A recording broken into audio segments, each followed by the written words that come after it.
તો ડીજે તો હવે નહીં જ વાગે, અને કમસે કમ આ વર્ષની અંદર તો નહીં જ વાગે. આ હું શું કામ બોલી રહ્યો છું, આખો વિડીયો જોશો ને તો જ તમને ખબર પડશે. થોડા સમય પહેલા ઠાકોર સમાજની અંદર બંધારણ રજૂ થયું, જેની અંદર અલગ અલગ મુદ્દાઓ સમાજના સુધારાઓ માટે કરવામાં આવ્યા. અને એની અંદર એક મુદ્દો હતો કે ડીજે બંધ કરવામાં આવે અને જાન પ્રસંગની અંદર જે ડીજે લઈ જવામાં આવે છે એના ઉપર સદંતર પ્રતિબંધ મૂકવામાં આવ્યો. અને એના પછી ડીજે વાળાઓ તરફથી આ કાયદાનો વિરોધ કરવામાં આવ્યો અને એક મહાસંમેલન બોલાવવામાં આવે છે. ત્યાં અલગ અલગ પ્રકારમાં એનો વિરોધ થાય છે.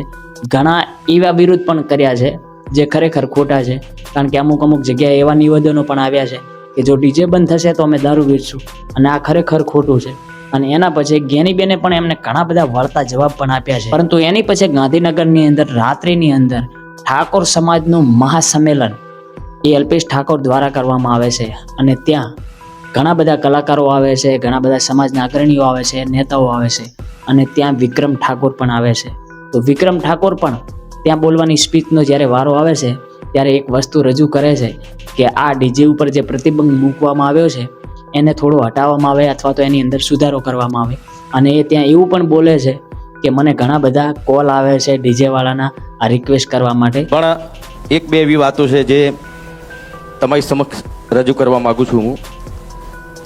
કેમ કે ઘણા બધા મને ફોન આવ્યા, કેમ કે હું પણ એક કલાકાર છું, એટલે મેં ખાસ પેલા ડીજે વાળાનો બહુ ફોન આવ્યો. એટલે અરે બીજું કશું નહીં, એ લોકોનું પણ શું એમના ઉપર ઘર ચાલતું હોય છે. ઘણા બધા કલાકારો ડીજેમાં જ કામ કરતા હોય છે. તો એના માટે તમે થોડુંક વિચારજો શું કરી શકો. તમે બધા આગેવાનો છો, બધા ભેગા થઈને તમે નક્કી કરજો. પણ એટલે અમારા કલાકારોની વાત છે, બરાબર. એટલે એમાં શું થઈ શકે છે તમે બધા આગેવાનો છો, તમને વધારે ખબર પડશે. કોઈ રસ્તો તમે કાઢજો તો એ લોકોનું ઘર પણ ચાલે. અને સમાજ માટે હંમેશા વર્ષોથી હું ગાતો આવ્યો છું. કેમ કે પહેલાં બહુ ઓછું બોલતો હતો. પિક્ચર હોય તો ડાયલોગ બોલવાના થાય, પણ જે તે સમય મેં ગાવાનું ચાલુ ત્યારથી સમાજ માટે મેં ઘણા બધા ગીતો લખ્યા છે. મારા મોટા ભાઈ જીવરાજભાઈએ પણ. અને સ્વાભાવિક છે કે વિક્રમ ઠાકોર એક કલાકાર છે, કલાકારની લાઇનમાંથી આવે છે, તો એમને સપોર્ટ માંગતા હોય જે સાઉન્ડ સિસ્ટમવાળા લોકો છે. અને ત્યાં વિક્રમ ઠાકોરે એમની વાતને રજૂ કરી છે. પણ થોડી વાર પછી જ્યારે જ્ઞાનીબેનનો વારો આવે છે બોલવાનો, ત્યારે જ્ઞાનીબેન પણ એના તરફ પ્રત્યુત્તર આપે છે.